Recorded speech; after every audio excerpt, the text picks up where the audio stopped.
ঠাকুরের শুভ 138তম জন্ম মহোৎসব এবং ধানবাদ শিব মন্দিরের দশম বার্ষিকী প্রতিষ্ঠা দিবস উদযাপন উপলক্ষে আমরা ধানবাদ মাতৃমণ্ডলীর পক্ষ থেকে এক গীতি আলেখ্য পরিবেশন করার চেষ্টা করছি, যার নামকরণ পূর্ণধাম দেওঘর ঠাকুরবাড়ি থেকে দেওয়া হয়েছে। এই গীতি আলেখ্যতে আমরা পরম প্রেমময় শ্রী শ্রী ঠাকুরের সংক্ষিপ্ত জীবনী এবং মানব জীবনে আচার্য পরম্পরার ভূমিকা গুরুত্ব সম্পর্কে নিবেদন করতে সচেষ্ট হয়েছি। আসুন আমরা শুরু করতে চলেছি আজকের প্রথম ও প্রধান আকর্ষণ গীতি আলেখ্য।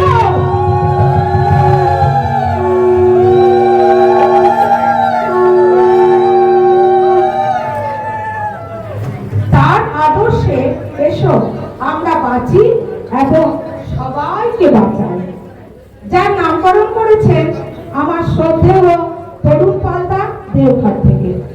পাঠ রচয়িতা ও লেখনী শ্রীমতী শোভা রায়, পরিচালনা শ্রীমতী সেবা চট্টরায়, ভাষ্যপাঠ চিত্রা চ্যাটার্জি, পুতুল দাস, শোভা রায়, ঝুম্পা মজুমদার, সুপ্রিয়া নিয়োগী, সোনালী দত্ত ও কোয়েল দত্ত। সঙ্গীতে সুপ্রীতি হাজরা, মীনা চ্যাটার্জি, ঝুম্পা মজুমদার, কল্যাণী কল্পনা দে, মালা রায়, টুম্পা ব্যানার্জি, রিঙ্কু ঘোষ, রূপা সরকার, সীমা সরকার, অষ্টমী কুম্ভকার, মানসী কুম্ভকার, ত্রয়ী কুমারী এবং টুম্পা দে এই প্রত্যেকে আমাদের সঙ্গীতে আছেন। উলুধ্বনীয় শঙ্খধ্বনিতে হয়েছে স্বপ্না ঘোষ, শুক্লা বিশ্বাস ও মিতু মিশ্রা। হারমোনিয়ামে সুধা কুম্ভকার এবং ঢোলকে আমার গোকুল দাস। আর পুরো স্টেজ পরিচালনা করছেন আমার কমল দাস।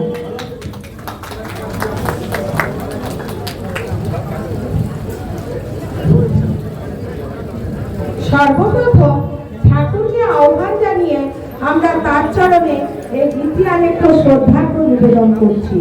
সর্বপ্রথম আবৃত্তিতে সবিতা ব্যানার্জি পরম পিতাকে আহ্বান লিখেছেন তপন ব্যানার্জি।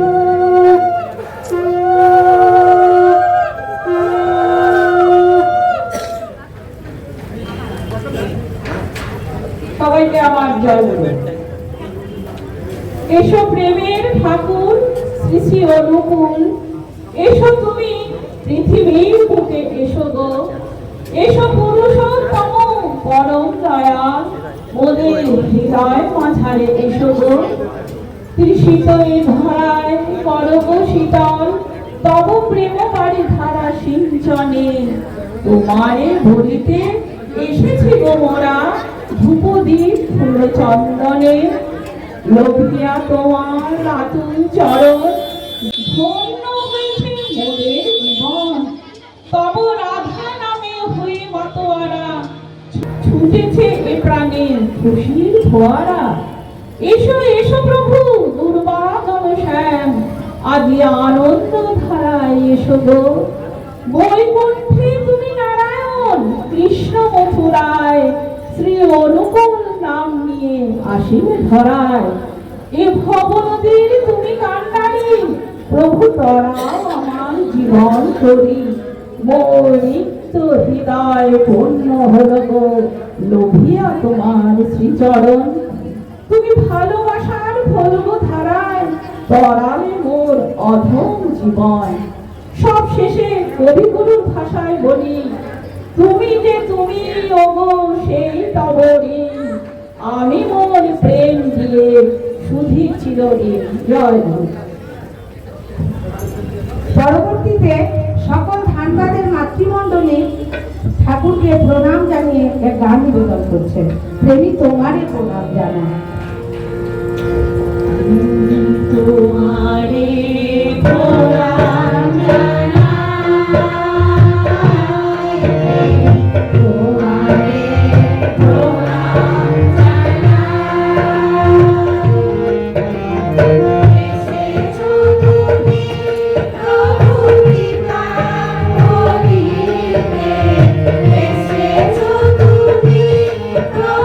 Thank you.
ধরিয়া রাখিতে সদা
ভারতের মাটি ঋষি মনীষী সাধু সন্ত দরবে অবতার তথা মহামানব দলের বিচরণ ক্ষেত্র।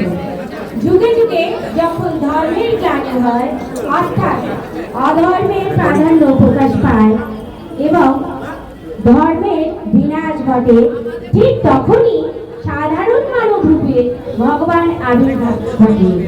ঠিক যেমন সত্য যুগে শ্রীহরি, ত্রেতা যুগে শ্রীরামচন্দ্র, দ্বাপর যুগে শ্রীকৃষ্ণ, ঘোর কলিযুগে সমসাচ্ছন্ন অন্ধকারে বেড়াজাল ভেঙে আলোর দিশা দেখাতে, প্রকৃত সত্য ও সঠিক সন্ধান দেখাতে, প্রত্যেকের সাথে প্রত্যেকের ভাবা বলা ও করার সামঞ্জস্য বোঝাতে, অমৃতময় পথের সন্ধান দিতে বাংলাদেশের পাবনা জেলার হিমায়তপুর গ্রামের মাতা মনমোহিনীর কোল আলো করে আবির্ভূত হলেন ধর্ম সংস্থাপক যুগপুরুষোত্তম পরম প্রেমময় পরম দয়াল বিশ্ব কল্যাণকারী প্রাণ পুরুষ শ্রী শ্রী ঠাকুর।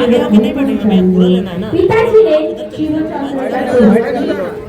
উলুধ্বনি, শঙ্খধ্বনি ও ঘণ্টাবাদ্য সহকারে সমস্ত ভারতবর্ষ সহ গোটা বিশ্বের পর আবির্ভাবের ধ্বনি প্রচারিত ও প্রসারিত হতে থাকে।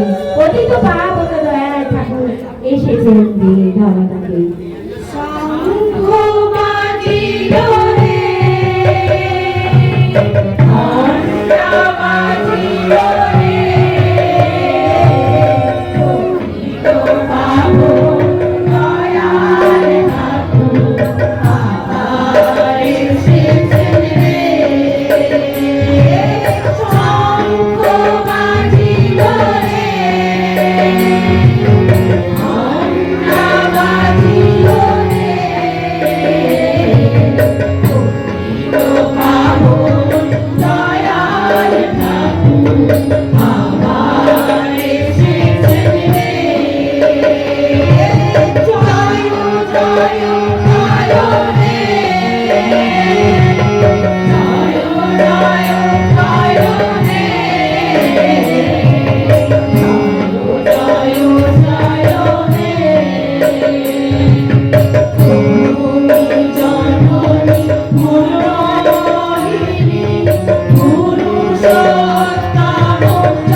শৈশব তথা বাল্য জীবন।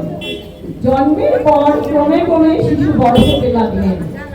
সবাইকার মধ্যে এই ধারণা হতে থাকলো এ শিশু কোনো সাধারণ শিশু নয়। তার বাক্য, কর্ম, চালচলনের মধ্যেই তা প্রমাণ হচ্ছিল। শ্রী শ্রী ঠাকুরের যখন প্রায় 11 মাস, তখন পাবনা জেলার হরিপুর নিবাসী জমিদার উমেশ চন্দ্র লাহিড়ী মহাশয়ের বাড়িতে গিয়ে তার গোপাল মন্দিরের আরাধ্য পিতল মূর্তি শ্রী শ্রী গোপাল ঠাকুরকে সরিয়ে তিনি নিজে সেখানে বসে হাসছেন। এই প্রসঙ্গে বলি, উমেশ চন্দ্র লাহিড়ী সম্পর্কে ঠাকুরের মামা ছিলেন। মামা তো ভীষণ রেগে গিয়ে অনুকূল হাত না পায় এমন উচ্চ জায়গায় রেখেছিলেন সিংহাসন, কিন্তু তাও কোনো ফল হয়নি। মামা পুনরায় গিয়ে দেখেন আশ্চর্যজনক ঘটনা যে সিংহাসনে পিতলের মূর্তির পরিবর্তে জীবন্ত গোপাল ঠাকুর রূপে শিশু অনুকূল। এই ঘটনার কিছুদিন পর গ্রামে কোনো এক বাড়িতে পুত্র সন্তান জন্মগ্রহণ করে। জননী শিশু অনুকূলকে বলেন, চল ওদের বাড়ি শিশু হয়েছে, দেখে আসি গে। শিশু বললেন, আমি যাব না, যে ছেলে মাত্র 18 দিন বাঁচবে তাকে আমার দেখবো কি? আশ্চর্যের বিষয়,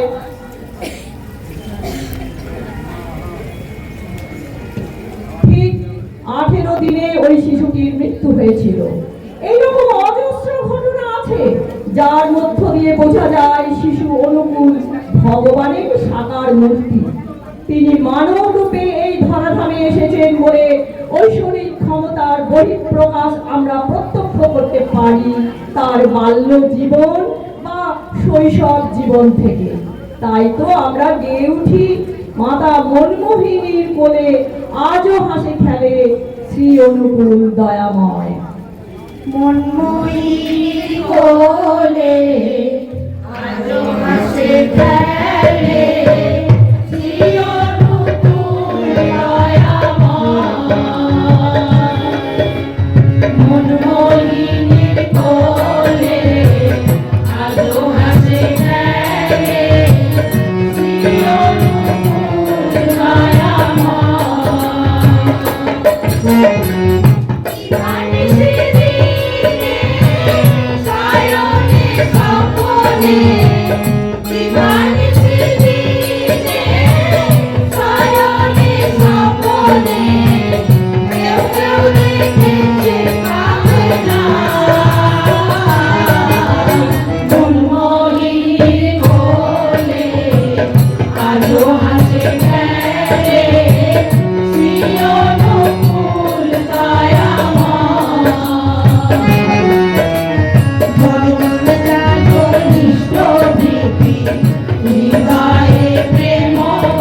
অনুকূল কর্মময় জীবনে প্রবেশ করেছিলেন।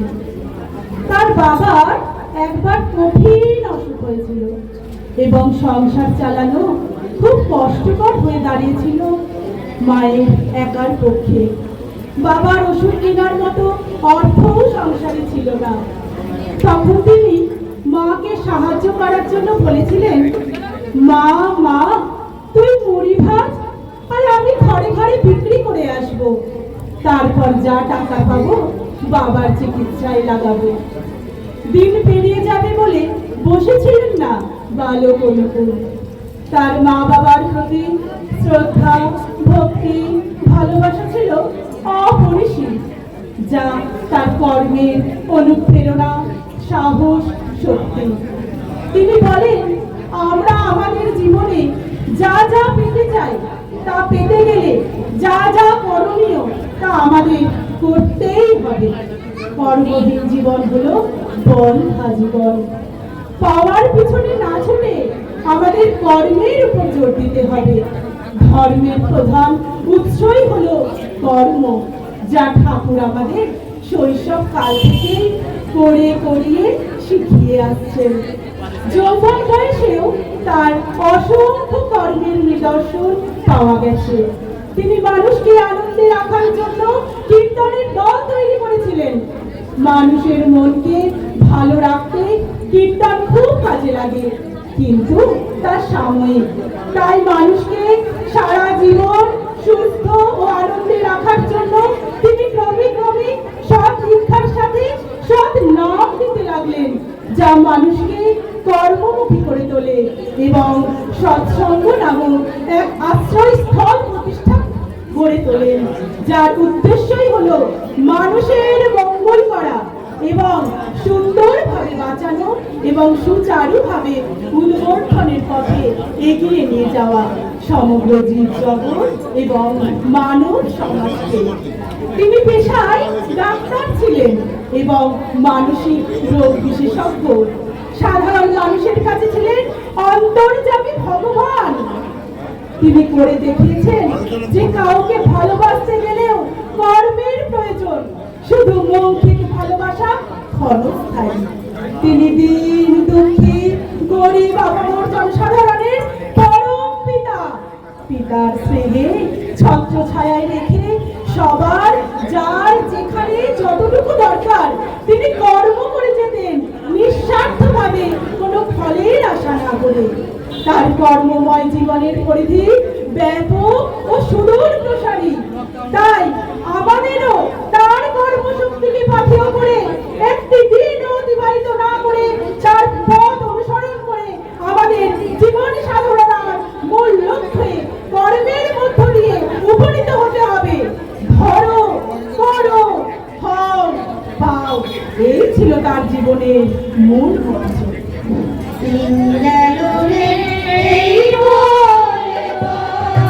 বসে থাকলে চলবে না, করতে হবে, করতে হবে, যেমন কি করে কামনা। দিন গেল রে এই বলে তো, দিকে ঢোক দিলে তোর করার নেশা ডুবে, করার দিকে ঢোক দিলে তোর আমারে মায়া ভুলে, করার দিকে ঢোক দিলে তোর করার নেশা ডুবে, করার দিকে ঢোক দিলে তোর আমারে মায়া ভুলে। নাচ গানায় বন্দি ব্যস্ত, বিশ্বভাষায় বইরা, তবু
তোই দেখো ভাই দেখেও নয় সার দেবতার মাথার উপরে থাকিলে যাবারে মান ঠাকুর কি তোরা তোই দেখো থাকি দেখেও নয় সার ভাবের ভূপতি মাঝি কর্মহারা ধর্ম প্রাণ আমি উঠিতে আস্থান তুই যাহার নামে তাহার খান শক্তিও মরতে পারি তোমার সেনা করোনা কর্মহারা বেকার তোলা লুকিয়ে আসতে পারবো না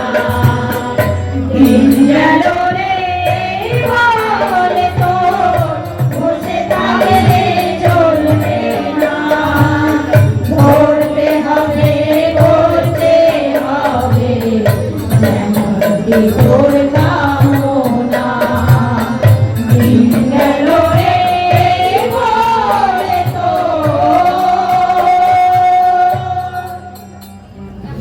পরম প্রেমময় শ্রী শ্রী ঠাকুর ফুলচন্দ্র এক দীপ্তময় পুরুষ ছিলেন। তার সংস্পর্শে এসে প্রত্যেক মানুষের জীবন আলোকময় ও দীপ্তময় হয়ে ওঠে। তিনি কোনো অলৌকিকতা বিশ্বাস করতেন না, কিন্তু তার সংস্পর্শে দয়ায় জীবন এমন পরিবর্তন হয়ে যায় তা কল্পনার অধীন। তাই একটা বাণী মনে পড়ে যাচ্ছে, জাদুকর নন তিনি, কিন্তু জাদু ভেঙে দেওয়া তার স্বভাব। তার ছত্রছায়ায় সমস্ত মন্দ পাপী মানুষেরা সৎ ও শ্রেষ্ঠ হয়ে ওঠে। তার দয়া এমন কেউ নেই যে পায়নি বা অনুভব করেনি।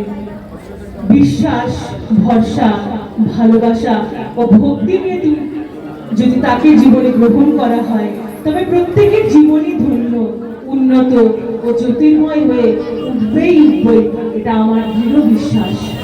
তার অসংখ্য দিব্যলীলার পরিচয় আমরা পেয়েছি। এখন সীমিত সময়ের মধ্যে তার একটি বাস্তব দিব্যলীলার কথা আমি আপনাদের সামনে প্রস্তুত করছি। বাংলাদেশ থেকে ঠাকুর যখন তথাকথিত বিহার, বর্তমান ঝাড়খণ্ডে এসে উপস্থিত হয়েছিলেন ও সৎসঙ্গ আশ্রম গঠিত করেছিলেন এবং তার সাথে সাথে মানুষকে সেবা, সাহায্য ও এত ভালোবাসা দিয়েছিলেন যে প্রত্যেকটি মানুষের কাছে তিনি হয়ে উঠেছিলেন তাদের পরম পিতা, নররূপী ভগবান। ঠাকুরের এত ভক্ত সমাগম ও তার প্রচার, প্রসার ও ক্ষমতা দেখে সেখানকার কিছু প্রভাবশালী ও ক্ষমতাবান মানুষ তাকে মারার চেষ্টা করে তাদের নিজেদের স্বার্থের জন্য। যথারীতি তারা এক গুন্ডা মনোনীত করে ঠাকুরকে খুন করার জন্য। গুন্ডাটি আশ্রমে এসে দেখে ঠাকুর তো এত বড় মাপের একজন মানুষ, কিন্তু তার না কোনো দেহরক্ষী ছিল না। তাই সে ভাবে একে মারা এমন কি কঠিন ব্যাপার, 2-3 দিন ফ্রিতে খাওয়া দাওয়া করি, তারপর সময় বুঝে তাকে একদিন মারা যাবে। এদিকে আশ্রম অনেক ব্যক্তি তারা থাকতেন, তারা দীক্ষা দিয়ে যে অর্ঘ উপার্জন করতেন, যে প্রণামী তারা পেতেন, সেই ব্যাগের দিকেও কিন্তু ওই গুন্ডাটির নজর যায়। গুন্ডা ভাবছে এটা দারুণ একটা ব্যাপার, আমার রথ দেখাও হবে আর কলা বেচাও হবে, অর্থাৎ আমার ঠাকুরকে মারাও হবে আর এই দাদাদের ব্যাগ থেকে পয়সাগুলো চুরি করাও হবে। এই ভাবতে ভাবতে 2-3 দিন কেটে গেল। হঠাৎ তার মনে পড়ছে, এবার আমাকে তো ঠাকুরকে মারতে হবে, কিন্তু ঠাকুর নামক মানুষটির কোনো দোষ সে দেখতে পাচ্ছে না। তার আচরণ দেখে তো কোনোভাবেই বোঝা যাচ্ছে না যে তিনি একজন খুন করে দেওয়ার মতো মানুষ।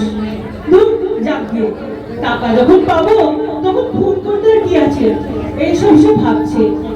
এদিকে ঋত্বিক দাদাদের ব্যাগও যথাযথ সময় খালি হতে শুরু করেছে। তারা ঠাকুরের কাছে এসে অভিযোগ করছে, কিন্তু ঠাকুর তাতে কোনো কর্ণপাত করেননি। তখন তারা না পেরে সেখানকার স্থানীয় পুলিশ স্টেশনে গিয়ে পুলিশ সুপারের কাছে তারা অভিযোগ দায়ের করে। পুলিশ যথাসময়ে দলবল নিয়ে দেওঘর আশ্রমে উপস্থিত হয় এবং ঠাকুরকে জিজ্ঞাসাবাদ করায়। ঠাকুর বললেন, না, এরকম কোনো মানুষ কিন্তু আমার আশ্রমে থাকে না। এই কথাটি শুনে ঠাকুর বলছে যে যদিও থাকে আমার কখনো নজরে পড়েনি।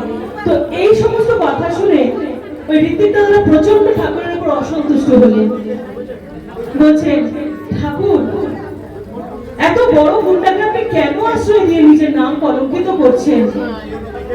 ঠাকুর এই কথা শুনে মৃদু হেসে চিৎকার করে বলছেন, ওরে, তোদের তো মা বাবা পরিবার পরিজন প্রত্যেকেই রয়েছে, কিন্তু ওর যে কেউ নেই, ও যে বড় একা।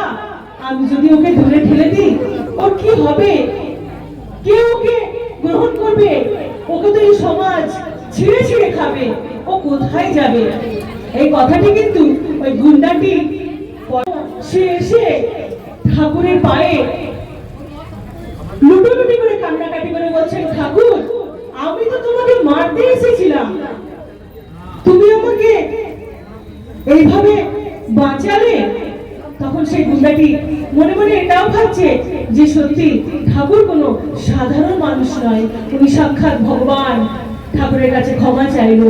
তো এই হচ্ছে আমাদের পরম পিতা, পরম প্রেমময় যুব পুরুষোত্তম, পরম প্রেমময় যার কৃপা আমরা আমাদের এই মানব দেহে বহন করে নিয়ে চলেছি, যার সৎ শিক্ষায় দীক্ষিত হয়ে আমাদের জীবন ধন্য। আমরা এই অমৃত সাগরে নিজেকে ডুবিয়ে দেওয়ার সুযোগ পেয়েছি। সেই গুন্ডাটি নাম হচ্ছে বেকরাম কাহার। তিনি পরবর্তীতে শ্রী ঠাকুরের সৎ দীক্ষায় দীক্ষিত হয়েছিলেন এবং শ্রী ঠাকুরের সভাপতি ঋত্বিক হিসেবে মনোনীত হয়েছিলেন এবং তার সংস্পর্শে হাজার হাজার মানুষ শ্রী ঠাকুরের সৎ দীক্ষা গ্রহণ করার সুযোগ পেয়েছিলেন। তো এই হচ্ছে কথা, এই হচ্ছে আমাদের ঠাকুর, যিনি অসৎ মানুষকেও সতে পরিবর্তন করতে পেরেছিলেন, আর আমরা সেই সুযোগটা পেয়েছি। আমাদের ঠাকুর সত্যি সাধারণ হয়েও অসাধারণ। আমাদের ক্ষুদ্র মনে তাকে বোঝা সত্যি খুব কঠিন। বুঝি না কেমন তুমি কি তোমার পরিচয়, চলা বলা হাসি খেলা কিছুই মনের মতো নয়। বুঝি না কেমন তুমি কি তোমার পরিচয়, চলা বলা হাসি খেলা কিছুই মনের মতো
ক্রীড়া, কর্মজীবন, দীর্ঘজীবন সমস্ত পদক্ষেপ অতিক্রম করে বিবাহ ও বৈবাহিক জীবনে উপনীত হয়েছে। বিবাহ ঠাকুর গুরুত্ব দিয়েছেন, যার উপর গোটা সামাজিক পরিকাঠামো দাঁড়িয়ে আছে। পুরুষ যখন নারীকে সর্বতভাবে গ্রহণ করে তাই হলো বিবাহ। বিবাহ শুধু কামনার পরিপূর্ণ করে না, বিবাহের মূল উদ্দেশ্য হলো উন্নয়ন ও সুপ্রজন্ম। যেমন তেমন বিবাহ না করে আমরা যেন সমাজকে ধ্বংস না করি, তাই তিনি অনুলোম বিবাহকে সর্বাধিক গুরুত্ব দিয়েছেন। উচ্চবর্ণ বংশের ছেলের সাথে একই বর্ণ বংশ বা তার থেকে নিম্ন বর্ণ বা বংশ হলেও চলবে, কিন্তু আমাদের খেয়াল রাখতে হবে যাতে কোনো মতেই প্রতিলোম না হয়। অর্থাৎ উচ্চবর্ণ বা বংশের মেয়ের সাথে নিম্ন বর্ণ বা বংশের ছেলে যেন কোনো মতেই বিবাহ সম্পন্ন না হয়। শ্রী ঠাকুর আমাদের মানব জীবন সমাজ জীবনের কথা ভেবেই তিনি এই বিধান এবং করিয়ে শিখিয়ে দিয়েছেন। যুগে যুগে যখন পুরুষোত্তম ধরাধামে আসেন তখন তার লীলাসঙ্গিনীর আবির্ভাব হয়। যেমন সত্য যুগে মাতা লক্ষ্মী, ত্রেতা যুগে মাতা সীতা,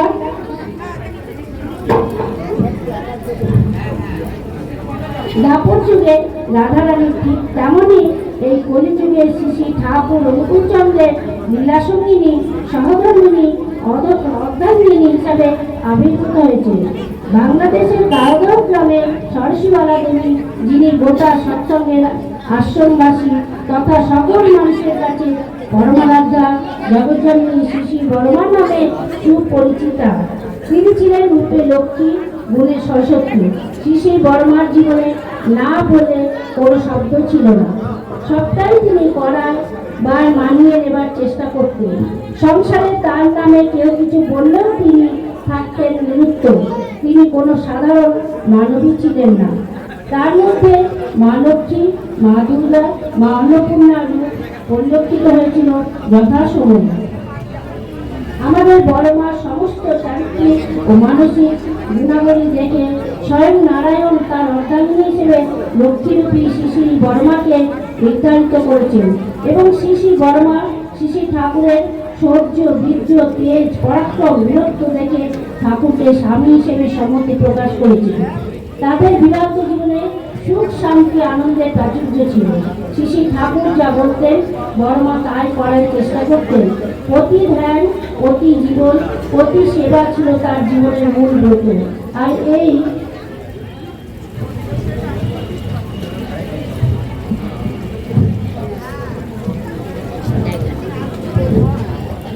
ব্রত পালন করে তিনি বৈবাহিক জীবন সুখ শান্তিতে ভরিয়ে দিতে পেরেছেন।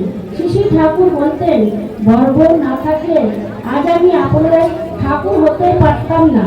আর বড়মা বলতেন, আমি ঠাকুরের কৈরাঙ্গুলের যোগ্য নই। যাই হোক, শ্রী ঠাকুর ও শ্রী বর্মা একে অপরের পরিপূরক। শ্রী ঠাকুর হলেন নররূপী নারায়ণ আর শ্রী বর্মা হলেন নারীরূপী নারায়ণ। তাদের এই যুগল মিলনে ধরাধাম ধন্য হয়েছে এবং সমগ্র মানব জীবন আলোর দিশা পেয়েছে। মিলন হবে কতদিন, মিলন হবে কতদিন, আমার মনের মানুষের সনে, আমার মনের মানুষের সনে, মিলন হবে কতদিন, মিলন হবে কতদিন, আমার মনের মানুষের সনে, আমার মনের মানুষের সনে, মিলন হবে কতদিন, মিলন হবে কতদিন,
আচার্য পরম্পরা মানব এবং মানব জীবনে আচার্য দেবের ভূমিকা আমাদের বহু যুগে জন্ম জন্মান্তরে পূর্ণ কর্ম সাধনার ফলে আজ আমরা পুরুষোত্তম পরম প্রেমময় শিশু ঠাকুরের চরণে আশ্রিত হয়েছি সৎ দীক্ষা এবং সৎ নামে মননের মধ্যে দিয়ে।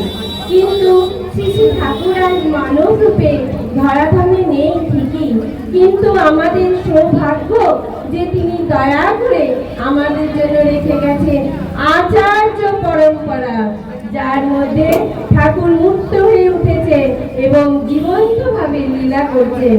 তাই তো ঠাকুরের সেই বাণীটি এই প্রসঙ্গে খুবই গুরুত্বপূর্ণ। তা হলো ইষ্টগুরু পুরুষোত্তম প্রতীক গুরু বংশধর, রেত শরীরে সুপ্ত থেকে জ্যান্ত তিনি নিরন্তর।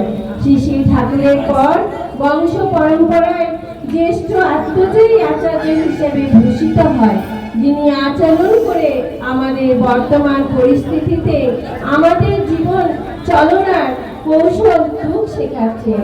বর্তমান সময়ে আমরা কোন কর্ম করব, কি করব, কি করলে আমাদের মধ্যে একতা বাড়বে, আমরা প্রত্যেককে ভালোবাসতে পারবো, সবাই সৎসঙ্গে ধ্বজা উঠতে তুলে ঠাকুরের জয়গান গাইতে পারবো, নিজেদের বৃত্তি প্রবৃত্তি বেড়াজাল থেকে বেরিয়ে সবাইকে নিয়ে চলতে পারবো, যাকে যেখানে সম্মান স্নেহ আদর করার দরকার সেখানে করতে পারবো।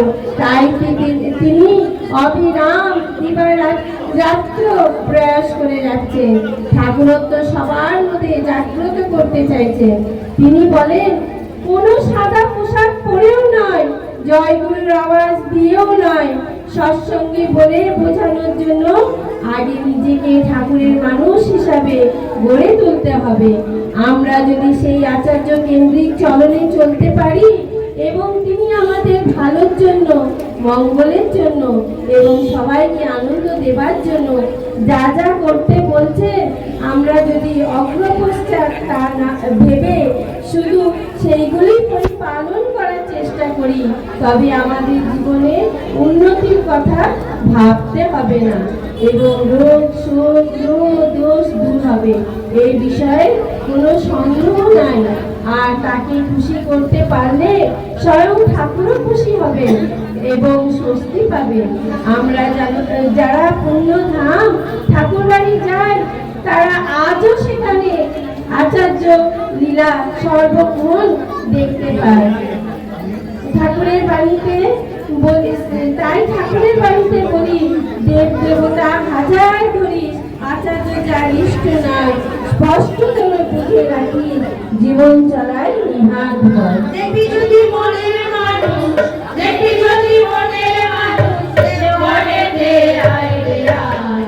আজ সে তখন সে লীলা আচার্য পরম্পরা, আজ সে তখন সে লীলা আচার্য পরম্পরা। দেখবি যদি মনের মানুষ, দেখবি যদি মনের মানুষ, সে ঘরেতে আয় রে আয়। আজ সে তখন সে লীলা আচার্য পরম্পরা, আজ সে তখন সে লীলা আচার্য পরম্পরা।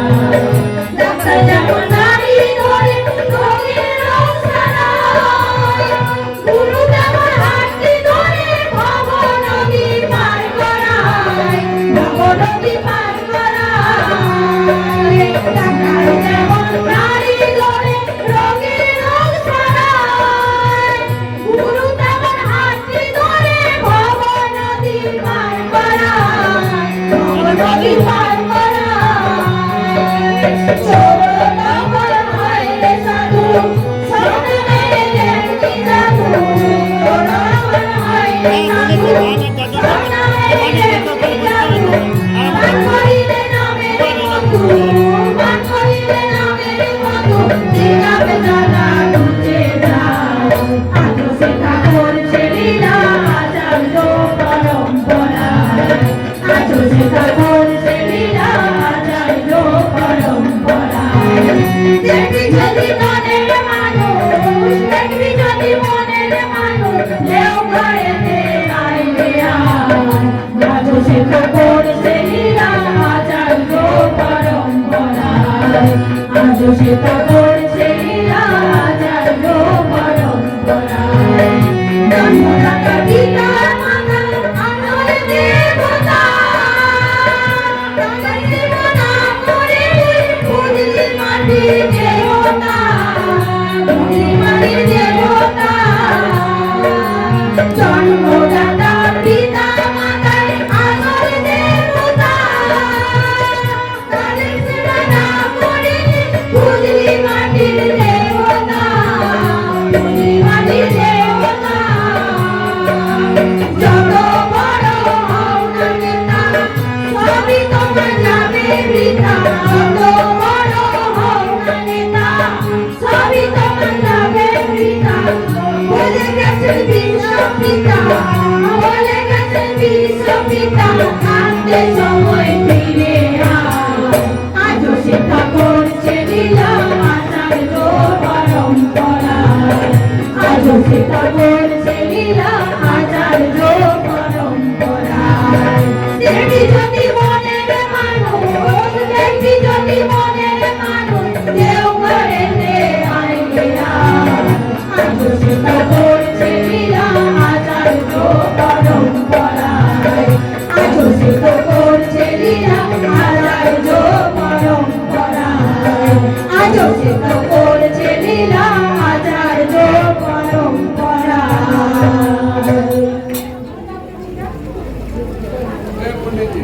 পরম পূজ্যপাদ শ্রী শ্রী আচার্য দেবের বাস্তব নির্দেশ ও নীতিবাস। পরম পূজ্যপাদ শ্রী শ্রী আচার্য দেব হলেন অন্তর্যামী।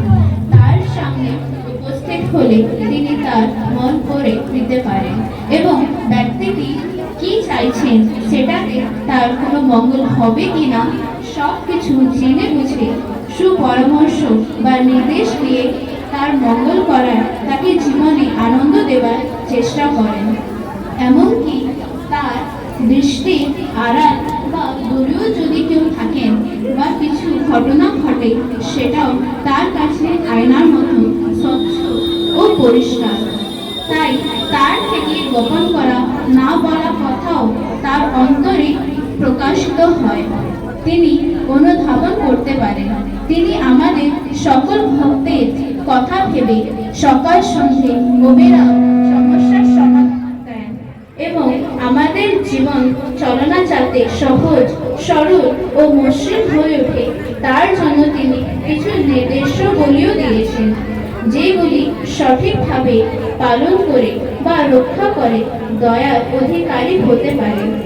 তিনি বলেছেন, বর্তমান সমাজে মানুষের কর্ম ব্যস্ততার মধ্যে যদি ঠাকুরের ধ্যান ঠিকভাবে নিয়মিত না হয়, তবে কমসে কম আমরা দিনের মধ্যে যাই করি না কেন, যেন সেটি করার আগে ঠাকুরকে জানিয়ে করি।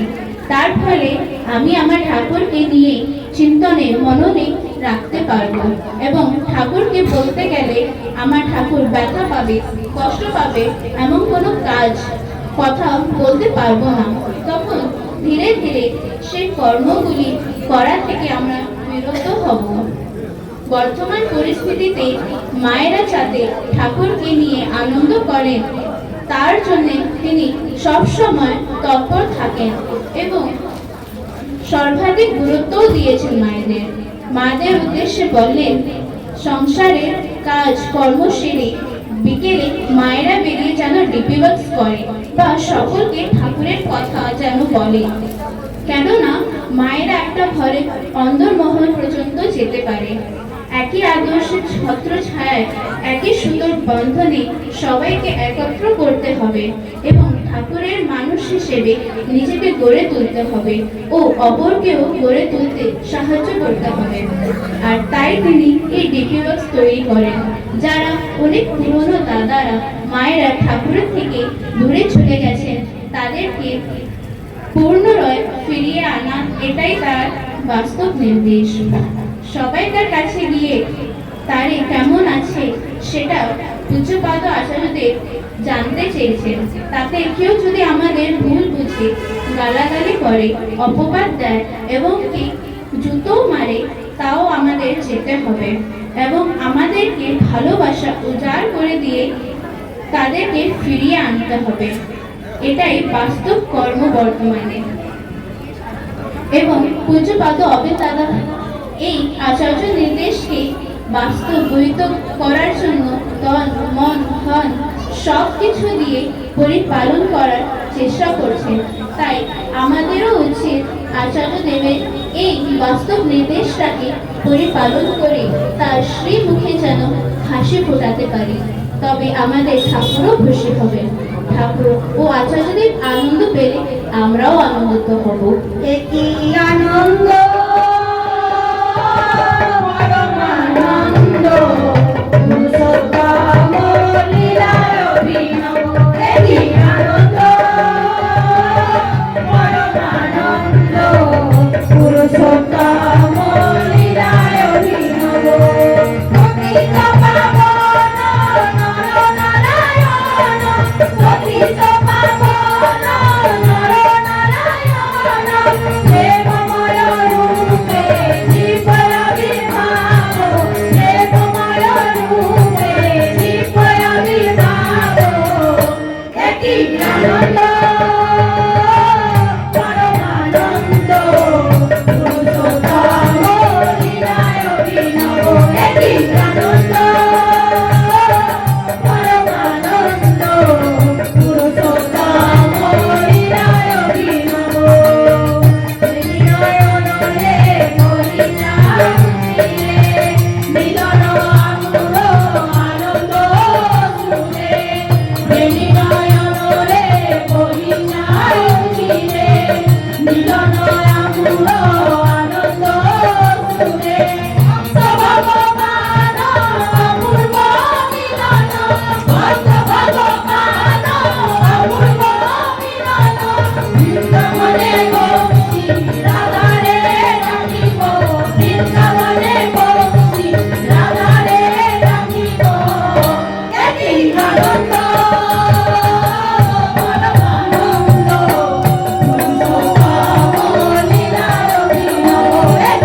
করে যে গীতি আলেখ্যটি আপনাদের সম্মুখে পরিবেশিত হচ্ছিল তার এখন পরিসমাপ্তি ঘটল। এই গীতি আলেখ্যর মূল উদ্দেশ্যই হলো সবাইকে মন্দিরমুখী করে হিংসা, দেশ, ক্রোধ, অহংকার, লজ্জা, ভয় সব দূর করে আমরা সম্মিলিতভাবে যেন পরম পূজ্যপাদ শ্রী শ্রী আচার্যদেবকে খুশি করতে পারি এবং তাকে আনন্দ দিতে পারি তার নির্দেশ পরিপালনের মধ্য দিয়ে। জয় গুরু। সবাই মঙ্গল প্রার্থনা করি। বন্দে পুরুষোত্তমম, বন্দে পুরুষোত্তমম, বন্দে পুরুষোত্তমম, বন্দে পুরুষোত্তমম, বন্দে পুরুষোত্তমম। সবাই ভালো থাকবেন এবং আনন্দে থাকবেন। জয় গুরু। জয় গুরু।